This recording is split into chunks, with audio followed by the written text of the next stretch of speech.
Welcome to the Uncommon Communicator Podcast, where we are here to bring enlightenment to the topic of communication. Today, I am pleased to have Keith Bailey as a guest. Now, Keith has a passion for public speaking since experiencing a seminal moment while delivering a book report in the fourth grade. From hospitality industry to global corporate sales, he has learned the power of storytelling for profit, influence, and fun. During his 16 years as a coach, 8+ years as a Toastmaster, and ongoing involvement in the National Speakers Association, he has learned good speakers are created and not born. To give everyone the opportunity to live life well-spoken, he co-founded Articulated Intelligence, a communication up-leveling firm where they developed, with one word, a gamified storytelling technique to up your communication game and help prevent, and I love this, unintentional audience abuse. Let's welcome Keith. Keith, welcome to the program. Thanks, James. Absolute pleasure to be here. Yes, that unintentional audience abuse thing. It happens. It happens to the best of us, and it has happened to the best of us. I sat in one recently. So tell us a little bit about your company. So Articulated Intelligence is. Our focus is helping people with the spoken word, with oral communication. AI, artificial intelligence, has come out with Chat GPT, right? You type in a question, gives you all the answers you need to have. Well, Articulated Intelligence, our form of Chat GPT, is good plain talking and a chance to how can we engage and get to know each other. And from a networking standpoint, our philosophy and our belief is a focus on putting the person before the profession. And part of the reason why all this came about is people with the really, really great ideas oftentimes don't know how to get them from their mind into their mouths and to articulate in a way that where they're heard, understood, and their ideas are bought into. While those who talk pretty all the time get their ideas heard, bought into. Well, those aren't necessarily the best ideas. People with the best ideas that have them locked up, our goal is to help you find the confidence and the voice to be able to share your ideas where they're heard, they're seen, they're understood, and they're bought into. We truly believe that when we're able to do that, we can create a better world. So our entire focus is to help you live a life well-spoken. I love that. And I love that part about speaking pretty.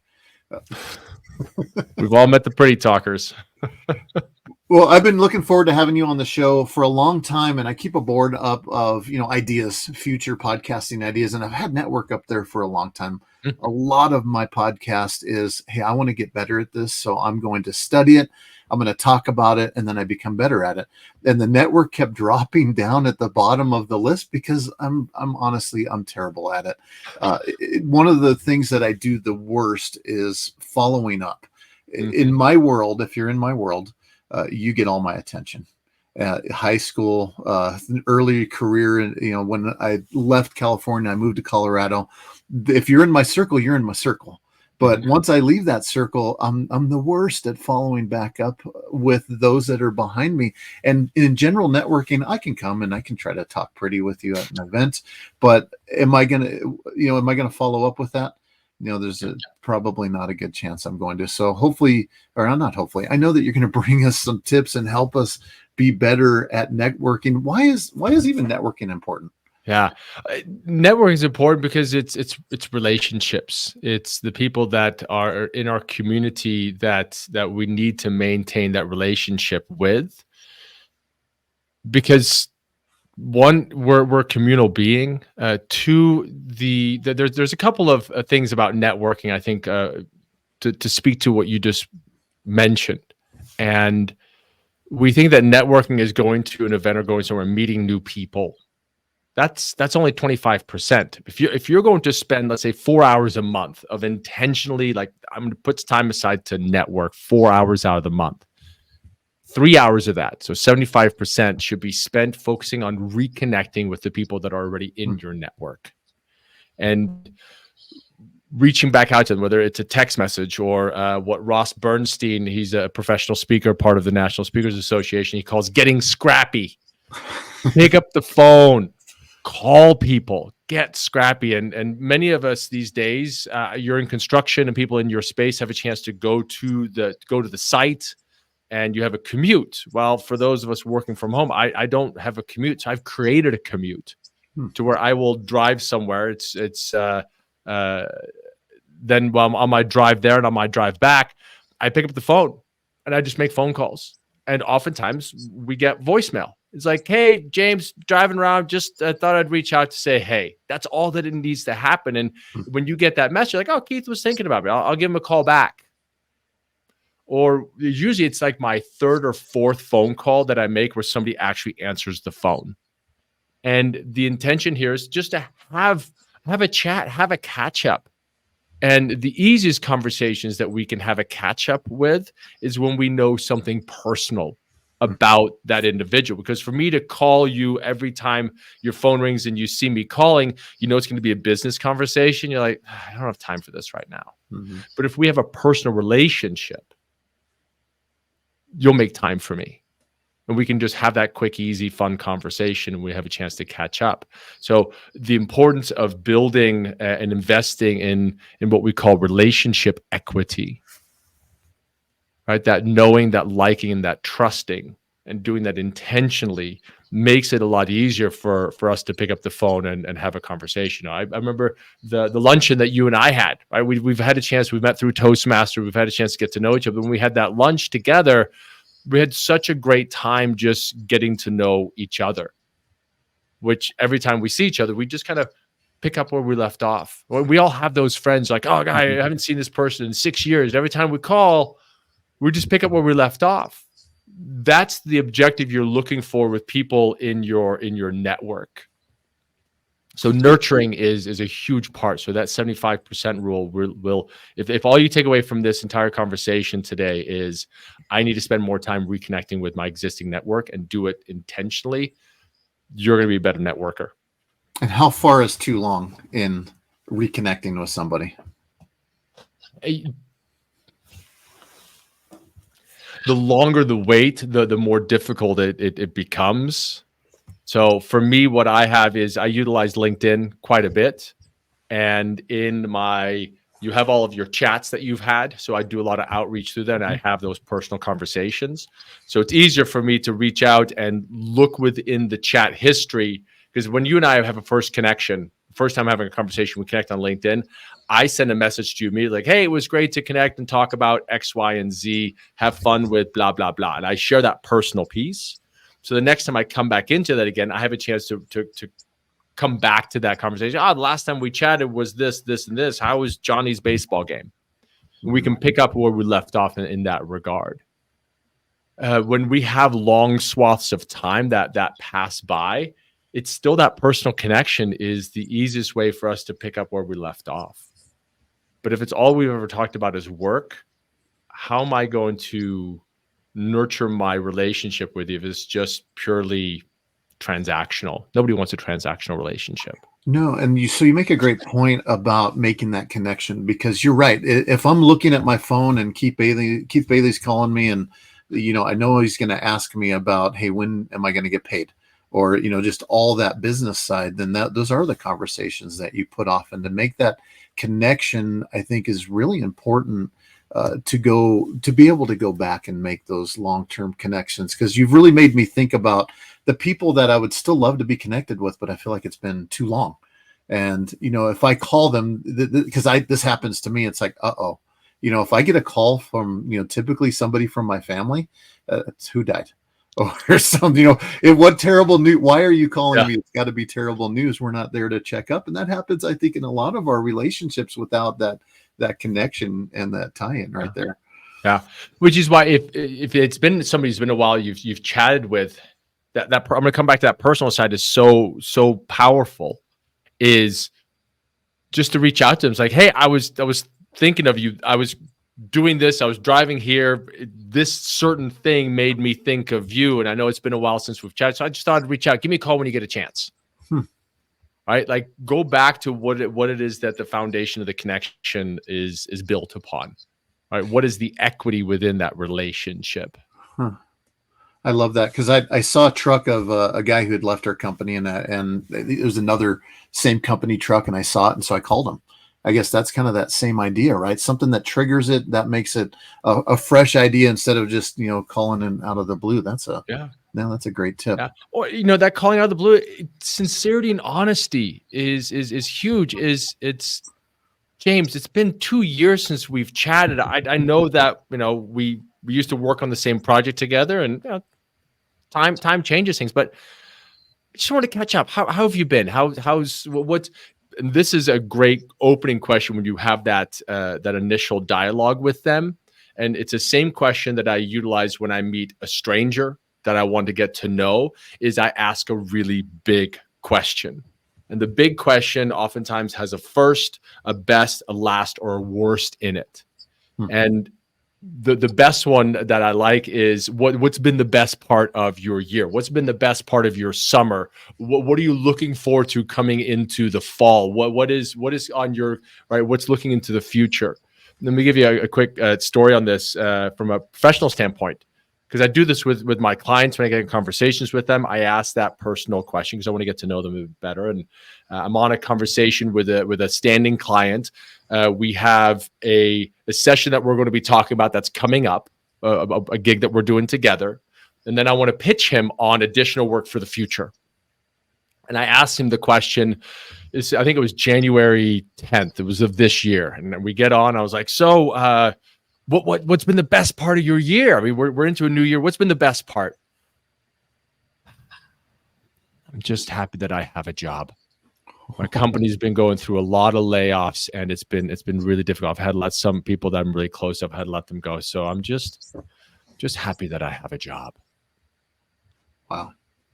That asking that big question, him being that open and honest with me, we had a chance to talk about that a little bit further, but it changed my tactic of the next thing that I'm going to have a conversation with, because what I'm not going to do is try to sell him on future stuff. This guy's got a lot of heavy things going on. So we eventually, the conversation pivoted on talking about the project we're currently working on. And then we wrap things up with, I hope it gets better for you. If you ever need someone to talk to, I'm here to chat with you about it. And let's schedule our next conversation. Because we show up oftentimes in the world and into conversation with an agenda. But if that other person is not open and ready to be able to take that on, that's you're going to have a negative impact on that relationship equity. Because if I would have just sallied forth and be like, and I want you to buy all these additional products and services, he'd be like, this guy's just not even listening to me. Yeah. And the one thing I've noticed for myself, and I think where we're turning as a society, I don't know if it ever really did work, but the pushy salesman idea, the coming in with the network of that relationship, because we can see it. A lot of people can feel it, 100 miles off, right? Like if this is all we're going to do is get to the sales pitch at the end, then I've turned off texts before, or instant messages where it just was straight to the pitch. There was no care even for me wanting that product in particular either. They just want to get to their pitch, which is unfortunate, where that networking you're saying is a little bit deeper than just making the phone call. Yeah. It's the intentionality behind it. I'm going to intentionally create space to connect with you as a human being. Business is going to happen. Work will come up. Whatever conversation you're in, it's part of our culture code, right? We, from the very beginning, the founding fathers, they did the Declaration of Independence, and we got that, and they're like, all right, we got to get to work. So work is part of our identity. But the hard part also, especially if we're looking at talking to strangers and meeting people in a networking environment, that presumption of that somebody has a job, and just to dive into that, well, what if they're in between? What if they just hate their jobs? What if they just got fired? We're not being considerate of the person, and people do business with people that they know, like, and trust. And it was actually a boss I had back in 2008. I got my first desk job ever. And my job was to do cold calling, smile and dial. Have you ever had a chance to do that, James? You ever done smile and dial? Not once. Oh, it's really, really difficult. And I stepped into this thing. I had a ritual. The same ritual that I actually use now for networking is to get myself into a mindset. We can talk a little bit about mindset in a moment. But I would pick up the phone. I'd start making my calls. And I remember one call that I made. I reached out and dove right into it. My name's Keith. I'm with this business, and where we do custom cycling apparel. And you're with you've got a team that you ride on. And I'm not even sure if I got that far, but that was my talk track that I was aiming for. And this guy just goes, hold on, stop. How'd you get my number? I was like, it's in my database. How'd I get into your database? I'm like, I really don't know. Somebody else built a database. I'm just reaching out to you. I want to talk to you about apparel. He's like, I don't want to talk about. He's like, I want my contact information out of your database. I was like, I'll tell you what. As soon as we wrap up our conversation, I'll go ahead and remove it from our database. And he's like, this conversation's over. Click. I'm like, okay. So I sent him an email. It is not over. It's to let him know, I understand this is who we are. I've gone ahead and removed you from our database. But I had a lot of failures like that. Just back to for like a solid week. And at one point, my boss comes up to me. His name's Dave Edwards. And he's like, you're doing a great job. You're on the phone. Awesome. He said, but you're always leading into the pitch. And that's not what people want. I want you to try something. I want you to call people up and sell them nothing but an opportunity for a conversation. You're in the cycling industry. They have a love for cycling. There's that commonality. Talk about biking. That's it. And let them come around to like, and why are you calling me again? Wait for them to ask you that. And I did. And it changed everything. I called on a lot of bike shops. That was a huge part of our business, was bike shops. And you get a mechanic who's got he's wrenching on a bike. He's got the phone to his ear. And if you're here to talk about this, he's like, yeah, I don't have time for that because I'm waiting for a customer to call. He'll hang it back up again. But if you're like, hey, what's been the best part of your day? It's like, oh, you're working on this Trek Madone, doing this, that, and the other. And I always rode my bike, and I would do everything I can to just lean in and talk about biking, ask him questions. And then eventually he would come around and be like, wait a second, so why are you calling again? It's like, oh yeah, I'm with Primal. We do custom apparel. Who should I be talking to about that? Oh, you want to talk to the owner? He'll be in about 2 hours. 2 hours later, I call back up again, get the same guy. Like, hey, are you still working on that Trek Madone? Are you on to something new? Oh, I'm on to this specialized bike now. And we talk about that a little bit. He's like, oh, by the way, the person you're calling for is in. Let me transfer you. That changes things when you start putting the person before your profession and before your goals. That's what starts building that relationship. That's the small investment into relationship equity that is going to lead to a long-term relationship. Where relationships really pay off is not with a mindset of what am I going to get out of this. I think that's a really myopic way to move through the world, is what's in it for me. Those people don't do really well. Like, one of the best things you can do if you want to be a great strategic networker is become a connector. Find ways of connecting people in your network to other people. Well, and let's jump into, we'll talk about that mindset. I want to learn more about that, because my big question is, say I know a guy, it's not me at all, who is just terrible at networking, and some of our listeners could really use your support, and I'm asking for them. Can you help guide us towards some key tips in networking? And, I'm certainly feeling like there might be some mindset involved in here. Maybe I haven't had the right mindset. So what can you help us in understanding some key skills to network? Yeah, that mindset piece is huge. And one of them is when you're going to move into, let's just go with a traditional networking event that is, let's set a stage for this, because networking events, they have their own unique signature. So let's go with a generic networking event where it's a room full of people they all belong to a certain organization that has invited them in, and really nobody knows anybody else. It's not even within your industry. Let's go outside of your industry, just random people. Part of the mindset piece is having a goal. Why am I going to this? What do I want to get out of this event, or what do I want to put into this event? And it can be something along the lines of, I want to have 3 meaningful conversations, and then make one connection of somebody that I can follow up with in a future date. By setting a simple goal like that, you're moving in, you're being intentional. So when you're looking to have those conversations, you're doing that with the objective of meeting your goal. And what's great is once you've met your goal, you're done. You can leave. Networking doesn't fill everybody's cup. In fact, it fills very few people's cup. It's stressful. It's draining. I don't care if you're an introvert or an extrovert. The only difference between an introvert and extrovert in a networking is the introvert becomes stressed, so they become a little bit more quiet. The extrovert, this guy, is when I get triggered, I get stressed, I become more talkative. So I have the tendency, if I'm not careful and purposeful and intentional in my conversation, I dominate. I'll talk the whole time. That's not good. An introvert doesn't talk at all. There's no dialogue here. So it's really get to that middle ground of the ambivert. So having that intentionality, I'm going to step in. This is what I want to have happen.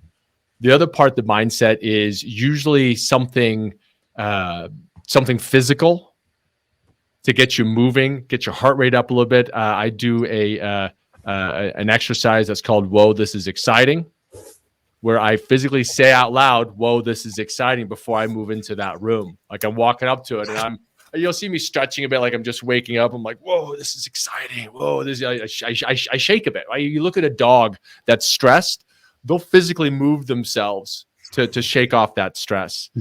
We have a client that we've worked with, and I love her technique from a mindset standpoint. Is before she walks into that room, she takes a pause, she takes a couple of really deep breaths, and she says to herself, not necessarily even out loud, "I belong here, and so does everybody else. I belong here, so does everybody else." And then you move into the space. So I think that is from a pre-game standpoint, like pre-networking, have a goal of what you want to achieve, and then have that, get yourself in the right mindset. The other thing that I do from a mindset standpoint, let me ask you a question, James. When do you usually show up to a networking event? Where is the networking event in its evolution? Are you there before the event even starts? Do you get there? Do you get there right as it starts? Do you get there at the height of it? When do you usually show up to a networking event? For me, in general, if you're not 10 minutes early, you're late. So I typically like to show up at any type of event like that at least 10 minutes to 15 minutes early. I'll be there 30 minutes early in my truck waiting because I don't want to be too early. But I'll go in, I'll scope it out, I see where everybody's at, and maybe this is an age thing. I'll see where the bathrooms are at and the drinking fountains. I'll see where those are at. But before I step in, usually early, definitely want to walk into something not late. Perfect. I love doing that as well. That is part of my tactic also. And my reasoning behind it is by showing up early, there's only a few people there, usually other early people. I've got something in common with them. They're early people, right? The easiest way to connect with someone is to have that commonality. The other reason why I show up early is if my intention is to show up to this event and network, who at that event knows most people that are showing up to the event? The event organizer. What I like to do is I show up early. I find the event organizer. I introduce myself. And then I ask, is there anything I can do to help you get set up? Is there anything I can do to help you be successful? Now I'm here and I have a purpose. I have a job to do. And if that job is like, oh my God, yeah, would you mind putting these things up on the tables? I'm walking around helping out with this, and I have a task, and now I can also engage with other people. So when people show up, they start trickling in. I'm already active in that space. So it's almost like now this is my house. Is how the mindset that I put myself in is when you throw a house party, you say hi to everybody that comes in the door. So I smile, I engage with people, I welcome them. They're like, "Oh, do you work here?" Like, no, but still welcome. I was actually just helping out the event promoter. But what also happens is now the groundswell comes. People start coming in. I'm already in conversations. I'm lubed up, right, from a speaking standpoint. by the time the event gets to its halfway point, I've achieved my goals. I can leave.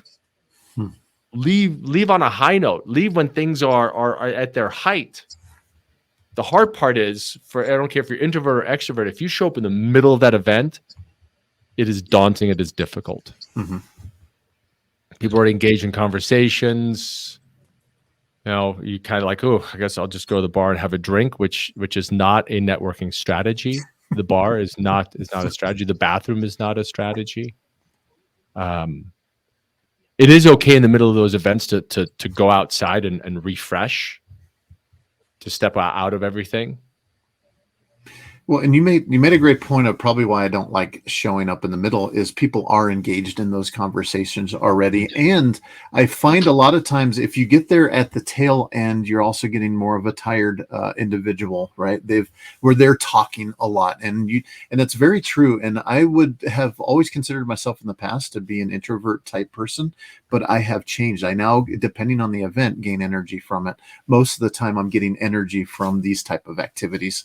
There's not very few that really drain me. So I've changed my mindset in regards to that. But coming in and finding the hanger honors, those are the ones that tend to kind of hinder my networking because I tend to ask a lot of questions. So before you know it, they want to talk to me, and I haven't had an opportunity to really shake as many hands as I had intended to do. And one of my big boo-boos is trying to find, if I'm stuck in that conversation, is trying to find a way to get out of that conversation. And also, this happened to me recently, and I felt bad about it, is I'm looking over and they know, right? My attention is now lost with Keith Bailey, and I'm looking over here. So I've broke that which was a good opportunity for me to make that connection. That was not a good approach. And that's kind of a mistake I've made recently. And you avert your eyes. You don't realize how much eye contact is going on till you avert your eyes once and they follow you. They're like, what did you see as well? But how do you handle those type of hanger honors, but also knowing back to that intentionality that you brought up, like I'm here not to talk to or listen to, in some cases, one person. Yep. I want to make those connections with multiple people. How do you break away from that? With honesty. Truly with honesty, because you're laying the foundation of a relationship. So honesty is great. And it's, when I first heard these words from my business partner, Elise Bloom, who's had a networking business for the last 10 years, a lot of what I've learned from her. She focuses on getting a positive RON, which is a return on your networking. Right? You're making this investment. What are you getting out of it? In a networking environment, we are all here to meet new people. There is absolutely nothing wrong with identifying. It's been, because there's a natural ebb and flow to a conversation. And if we've ebbed and we've flowed and we've connected on a personal level and we know a little bit about each other professionally, even that's kind of the initial foundation. So it is that it's I've really enjoyed this conversation. And if you're honest about this, and I would welcome the opportunity to keep this conversation going outside of this place. Are you on LinkedIn? And they're like, yeah, I'm on LinkedIn. This is verbatim what I say. Are you on LinkedIn? Like, yes, I'm on LinkedIn. Do you have it on your phone? I do have it on my phone. Have you seen the way that you can utilize the QR code that's on that LinkedIn app? I connect with that person through that QR code. I make that connection, and then I let them know I showed up here with the intent to have I share my goal with them with three meaningful conversations. This has been such a great conversation. I look forward to having coffee with you, lunch with you, or having another chance to connect with you, staying connected on LinkedIn or whatever it may be. I came here with the intention of really making three connections, and I'm so glad to have met you. I'm going to wrap this up. I'm going to go chat with somebody else, or ask them. Is anybody here that you've chatted with that I should know? Or you can also pivot back over. Is anybody here that you haven't connected with you'd like to meet? Now you're becoming the person who's introducing. They're like, well, who do you know? It's like, well, I met the event organizer. Have you met the event organizer yet? Like, I have not. Like, you know what? Let's go find him real quick, and I'll make that introduction. That is an honest and genuine thing that is, from a networking etiquette standpoint, is totally okay to do. I came here with the intention to do this. This has been great. I'm going to go chat with somebody else. Would you Because say what that? you don't want to do, James, is this a great conversation. I'm gonna go hit the bar up real quick, and they're like, "Oh yeah, cool, I'll go with you." You're like, "Damn it, I'm gonna go to the bathroom." "Oh, I'll go with you." What's happening right now? I'll go with you. It just got weird all of a sudden. We just got weird. But you can't go to the bathroom in the bar every single time because somebody's gonna like, well, he's got an issue. But that honesty it's been great chatting with you. I came here to connect with 3 people. Let's stay connected on the LinkedIn. And here's the important part with the LinkedIn piece. I don't carry business cards. I don't own business cards because I believe in a healthy start to a relationship. I know that person is not going to be like, we're doing business together. It takes time. So LinkedIn is a great place to keep that conversation going. Which what I do is after I've made that connection, and likely either right after the event or after the connections happen, I go into LinkedIn and I send them a message on LinkedIn that has a part of the personal piece that we spoke to. Right? We spoke about something that we have in common or something that they love. I will follow up with that. I ended up connecting with this guy, and his son was just accepted to Purdue on the rowing team. I was on the rowing team when I was in college. So we had a great rowing conversation. As soon as that conversation was over, I went on LinkedIn and I sent him that message. Because if I'm talking to 6, 7 people over the course of a night, I not necessarily maybe remember all the details of that conversation. But if I send that little note real quick in that moment, that's personal. And there's a connection there. Yeah. And so what I'm hearing is one is having that intentionality. I like that honesty part as well too, but it seems to me that you also need to be a little bit of a driver to be able to step away from those conversations. And I think that's a practice, right? Yeah. Is that's not something that, and I'm getting from you, especially as extroverted as you are, that, that's something that kind of, you've ingrained in how you operate, but, somebody who's less, maybe more introverted, they can still take the practice of applying the honesty. And then also you do have to drive. It's like, hey, this has been great. Those are all things I think that are skills that get practiced in the networking. Yeah. I want to take a moment, James, and also address that sideways glance. Because sometimes you go to a networking event, you're like, I need to connect with that person. I really want to talk to that person. So I've done this and it works beautifully. Is you connect with someone, you start talking to them, and you just let them know it's like, hey, if you see me looking over there, I've been trying to get that person in conversation. I need to talk to them. So if you see me looking at them, I'm just seeing if they're breaking up. And if they do break up their conversation, I'm gonna have to wrap up because I think they're about to leave or I'm about to leave. But let them know that is happening. It's back to that just being honest and open with someone. The other part, like that, staying that focus piece, if you're able to do that, it's so difficult, but it is also so powerful, because if someone is just focused on you and all these things are happening, but they maintain that contact with you, you flood them with dopamine, right? That feel good release from the brain. Like, this person's really interested in me. And there's a great quote by Dale Carnegie, which is, in order to be interesting, be interested. Don't make it about you. Do your best to make it about the other person. I was at a networking event for the National Speakers Association. So a whole bunch of people who spew a lot of hot air like I do. And I'm having this conversation, and I see somebody to the side, like, come by and like trying to get my attention. And I was like, you know what? I'm in the middle of this conversation. I'm going to stay focused. And a little bit later on, they came up to like, dude, I was trying to get your attention, this whole time. I was like, I understand. I said, but I'm really working on my intentionality in conversations. And they paused. They're like, I so appreciate that. I so appreciate that. I mean, that's really hard to do. I'm like, yeah, especially when somebody is like, I'm over here. Hey, over here. I was like, I wasn't ignoring you. I just wanted to be in that conversation and be present with that person. And that is almost fresh and new again, because I've been the victim of that, where they're, that apparently I'm not interesting enough. They see who they want and they're out, like not even using good etiquette in response to that. But the idea that was so much distraction. There was one gentleman I was talking to, and he's one of those that have a lot of words, right? Just kept going and going and going, and then asked a semi-open-ended question to me, like, "So, what's new in your life?" And then we're literally checking emails during that time frame, and it's so you knew it's like, okay, you needed to pause, right? Because you were thirsty or something, and then went right into those emails. It was just so deflating, really, because but I see that a lot, especially Gross. with the phones, right? You see it happen in restaurants. You see it when you're talking to people. It's like, for me, and I have to be very careful of that. I've got the iWatch that'll shoot a message to me, and it becomes it's nice. It's handy, right? Because I have it linked to my phone to where I don't ever have my ringer on, but it'll tell me if, somebody's calling or texting, but it's distracting.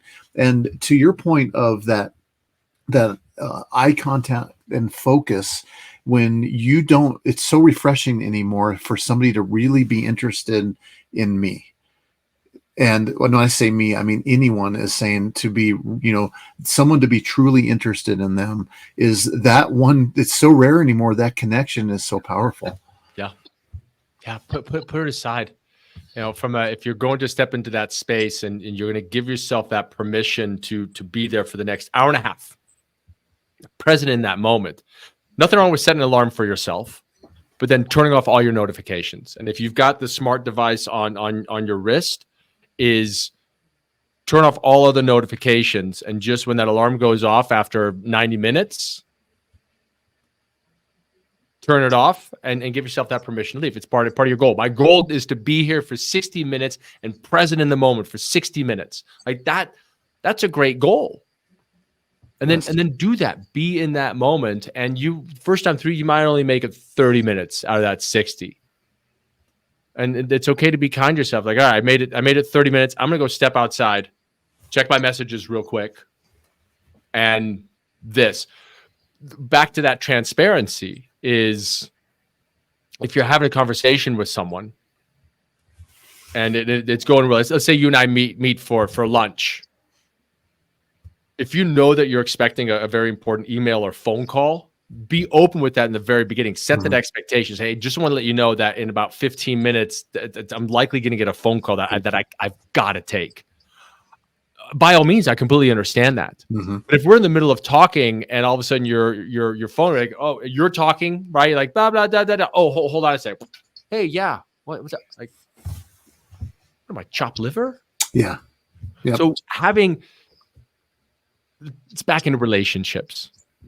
That's what all this is about. It's relationships. So when you're having that first conversation, everything you're doing is the person is judging you. Everything that you do. So if that's how you're acting in the very beginning, the knowing, I don't really know you. I mean, you were never even there. They don't really like you because I don't know you. Trust you. I trust you to not be present in conversations. Right? Think about how the other person is judging you. They're judging you by all of your actions, everything that you do. One thing I really like about anything in our communication is having like an acronym or something that's memorable for me. Do you have any type of acronym, or how could you help guide me in a networking situation with some advice? It's if I put an acronym to it, it's the PPN.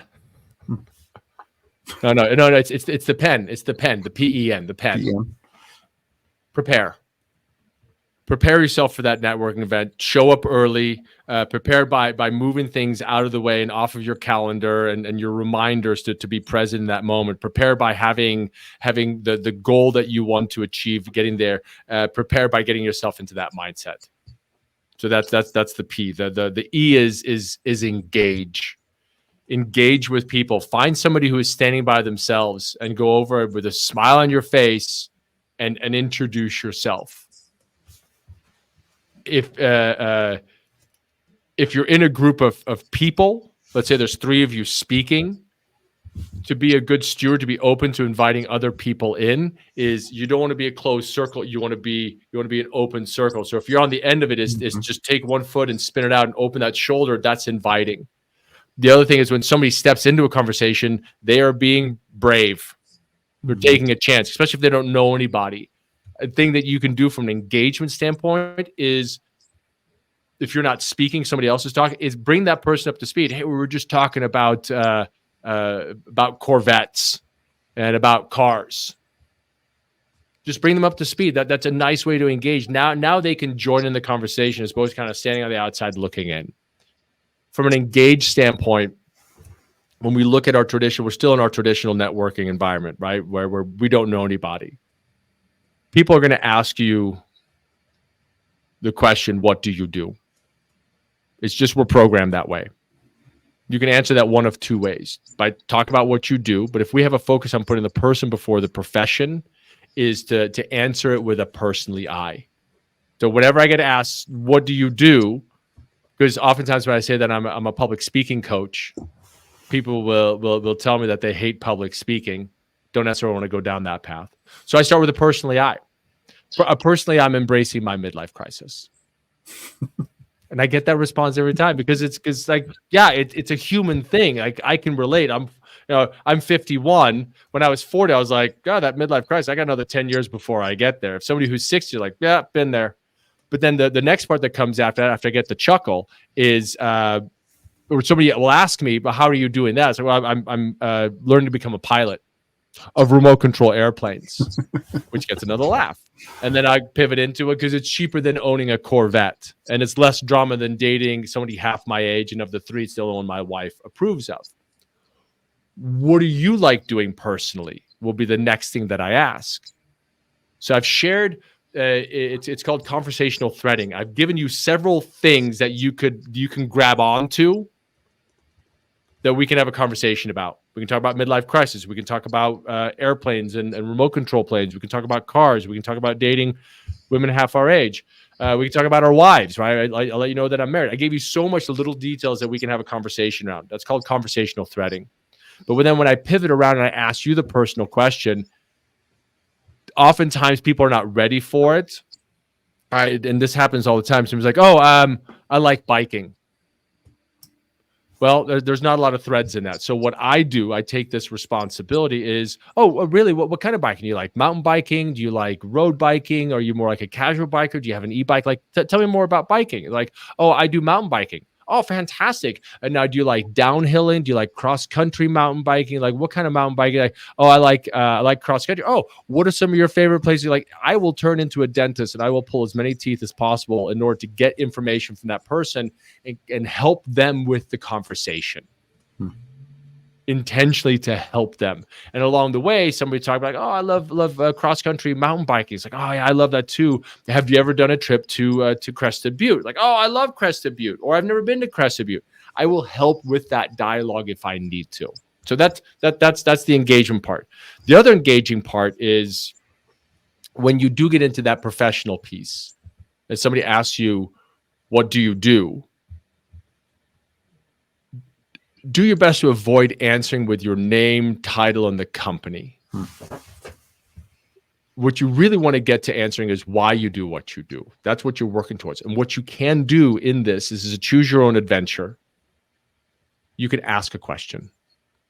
Somebody asks you, James, what do you do? You can ask them with, how familiar are you with construction? Like, I'm currently building an ADU on the back of my house. Oh, tell me more about your ADU, right? You're now leaning in, asking them questions about their ADU, get them to talk about that. And then what you can do, this is such a powerful thing because oftentimes the things that we do, people don't fully understand. You can then relay that. Well, that ADU that you're building, imagine that being a bank. And it's 3 times bigger. Well, the things that you've got a foyer that you walk into, well, a bank needs to have a larger foyer. They need to have these things in it. You can start bringing the parallels between something that they know and tying it into what you do. Because if you go into talking about the details of your business in construction, I don't know anything about that. I'm going to glaze over. This conversation is no longer interesting to me. Right. So asking that question, what do you know about, how familiar are you with, whatever it is that you do, is a great way to help with that dialogue and conversation. Let's talk about the third engagement. We've stepped into a conversation. They've asked us, what do we do? We've answered it personally, or we've given that professional curiosity by asking them a question. The other one is if you have a chance to engage in the conversation. So we meet, we connect. I'm going to ask you a big question that has a first, a best, a last, or a worst in it. What's been the best part of your summer? What's been the best part of your year? Is this your first time? Is this your first time coming to this networking event? Is this your first time coming to this organization? Oh, it is. How did you find out about it? Or it isn't. You've been here before. I'm really interested in possibly becoming a member here. What are some of the member benefits that you like about being a member here? So having that big question in your pocket that you're able to ask opens up the door to now you're making them the expert and give them a chance to talk. So those are the three. So we've got prepare, engage, and then lastly, it's nurturing your network. If you're going to network for 4 hours, 3 hours of that should be spent connecting with the network that you already have. And when you have that personal connection with them, it's a really easy way to follow up. Yeah, those are great. And of course, I love the acronym: prepare, engage, nurture. You said a couple of things that are brand new to me, which is conversational threading. I love that idea. The other thing I'm noticing is your ability to ask the questions correctly. We talk a lot about not asking yes or no questions because you'll get a yes or a no. Does that seem to be one of the biggest qualities or best qualities of somebody who is networking? And I would say to be a human being as well, but to network is to ask questions. Yep. I did that in a yes or no question. So, but the idea is being able to ask questions and to get that dialogue going is another skill set, I believe, of any uncommon communicator, is being able to ask questions and get people to open up, feel comfortable. And that sounds like all of those skills you tie right into this networking response. Yeah. It's curiosity. Mm-hmm. Curiosity. I've come to really believe that in all facets of life, it's about having that curiosity and being a learner.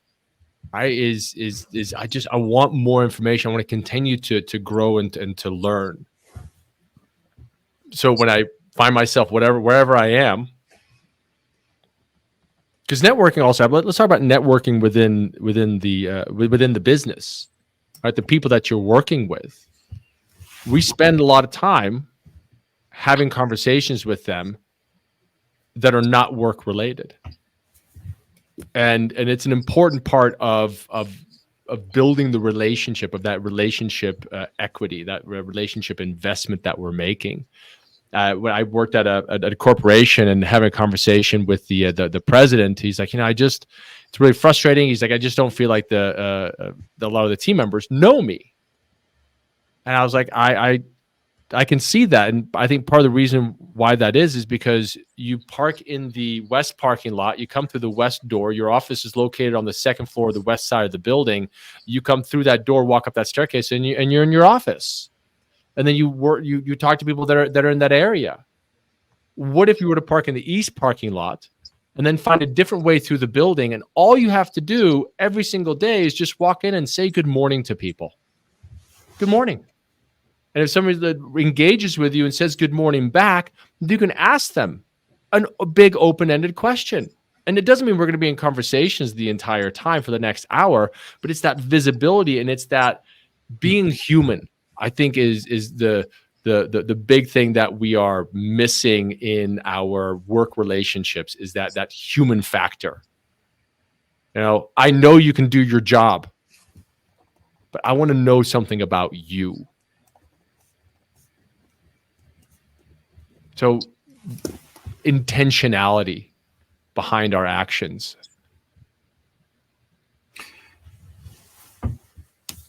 Okay. Thanks, Keith.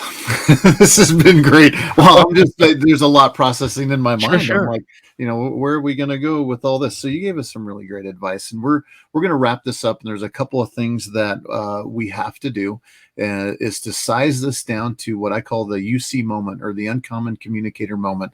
Those who have been listening in intently, as I have for the last 50 minutes, are going to say, what am I going to walk away with? I love giving people like one thing to walk away with. And what do you think is the most important thought that somebody could walk away with today from our discussion?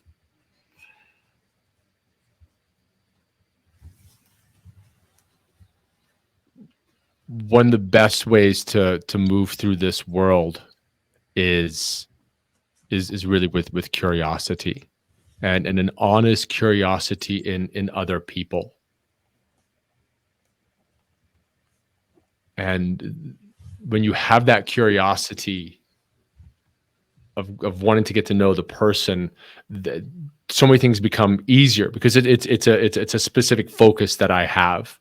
Wherever I go, I want to engage with people. Now, I want to make a statement on this also. Whether you're an introvert or an extroverted, right? How you identify yourself. I believe that there is the ambivert. There's the coming together of those two, and you can create that. I believe in the Shakespearean, all the world is a stage. You need to choose the character that you want to have show up on the networking stage.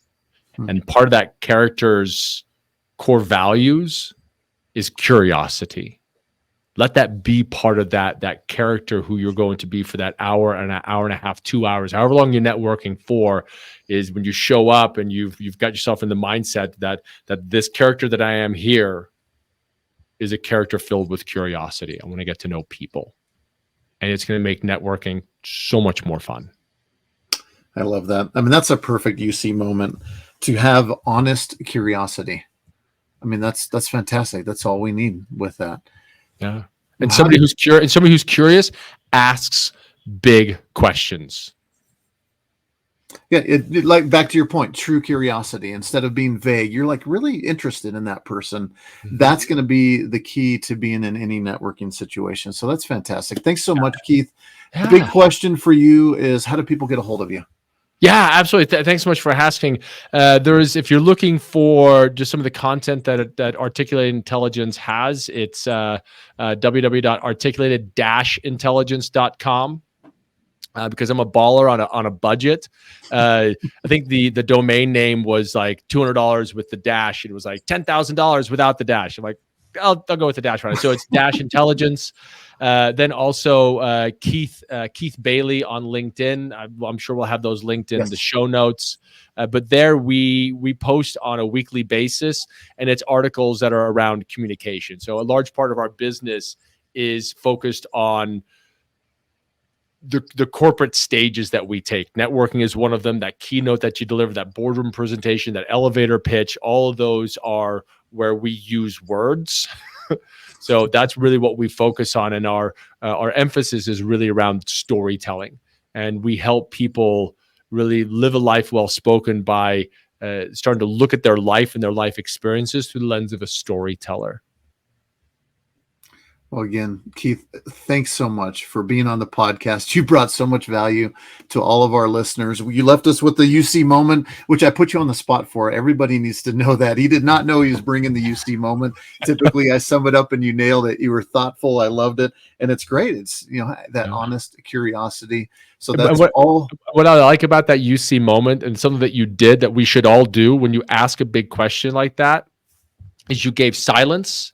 And you gave me a chance. You created the space for me to be able to think about how I wanted to answer that. So when you're networking the next time, you ask that big question, create the space and watch the person and let them process and think about that. So thank you so much for that. Appreciate it, James. Yeah, absolutely. Thanks so much, Keith. That's all we got for today. See you. Bye.